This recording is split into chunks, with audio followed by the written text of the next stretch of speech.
Well, for a closer look at those attacks and their consequences, I'm joined by the international analyst Marco Vicenzino. Marco, how significant is it that all of these attacks have happened at the beginning of Ramadan?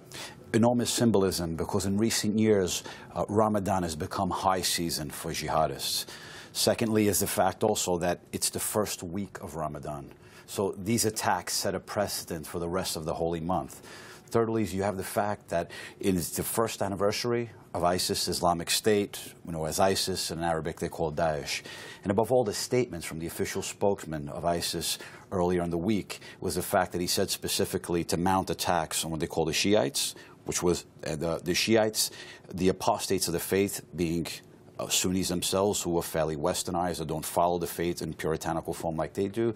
And also is the fact is they look at, when they say is infidels, meaning Westerners. And all the attacks we saw on Friday was exactly, you look at Kuwait, it was the killing of Shiites from suicide bomber. Secondly, as you saw what happened in France towards the infidels, Christians in foreign territory. And what you saw happen in Tunisia was a combination of the two. It was a killing of Westerners, infidels in Tunisia, but striking at the heart of an apostate government, which they consider Tunisia to be an enemy state that's been too westernized for them, un-Islamic. So they're very different in their nature, though, aren't they? Despite all being connected in one way or another to IS, as you said there, they're not really linked by much else. Common ideology. Whether or not there's a direct link between ISIS and these attacks is yet to be determined. In France, it would appear that it's more of a lone wolf. It was an amateur. What they have in common is that they're always violent and they're spectacular. The one in France also has elements of an amateur to it, the lone wolf.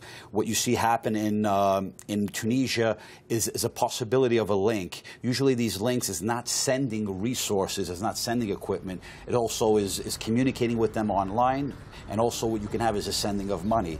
And then the one in Kuwait also, that's where you have a spectacular classic ISIS type of attack that you see in Iraq and in Syria, also in Yemen, is a bomber going into a Shiite mosque. And you also had it recently in the eastern provinces of Saudi Arabia. The big question is the other Gulf states, places like Bahrain, you're looking at places like Qatar and the UAE, United Arab Emirates, they're going to be fearing that right now the possibility of an expansion of these type of attacks in their territories.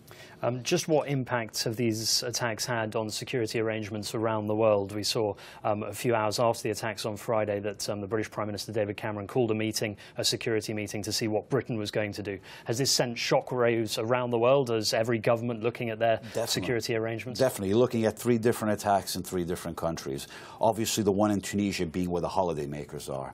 That's the one that has a trigger effect, because what happens is that this is the beginning of the holiday season, and many countries, not only just Tunisia, but if you look at Egypt, they're heavily reliant on tourism as hard cash. So the fact is that when these jihadists want to strike, if they can't strike directly at the government, they strike directly at their pockets, being the tourism industry. And you could see what happened. There was recent attacks, 2 attempts and attacks in Giza and in Luxor in Egypt.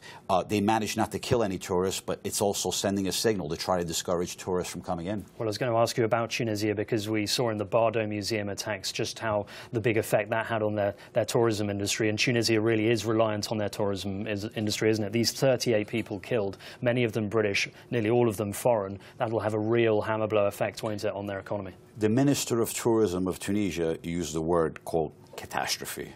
And it is catastrophic for their industry, for the tourism industry in Tunisia and other countries in the region. I also mentioned Egypt.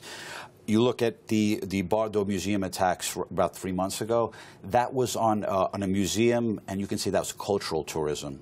But what we have is the attacks that took place with the 37 killed, the 38 killed, is the fact that it took place in probably the most heavy, the part of the industry that earns the most currency. It's the beaches, the resort tourism, and that's where they're looking to hit. And probably for the rest of the year, if not longer, it's going to have a very, very difficult time in recovering.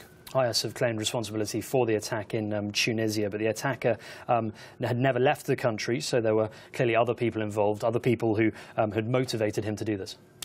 Once again, we don't know the exact facts. They're claiming that he never left the country, but there's a possibility that people from the outside may have come in to give him training. He may have trained internally within the country in some secret training camps. He may have been given money from the outside to prepare him. He may have had direct communication with ISIS. We still don't know the facts yet, but obviously it was these individuals. It was a soft target. A very soft target being all you have to do is disguise yourself as a tourist, walk into an area and just let loose with a gun, with a machine gun in this case, and all you have to do is get enough bodies to claim victory. It's a propaganda victory. Yeah, Marco, lots to discuss, lots to talk about. For now, thank you very much indeed. Thank you.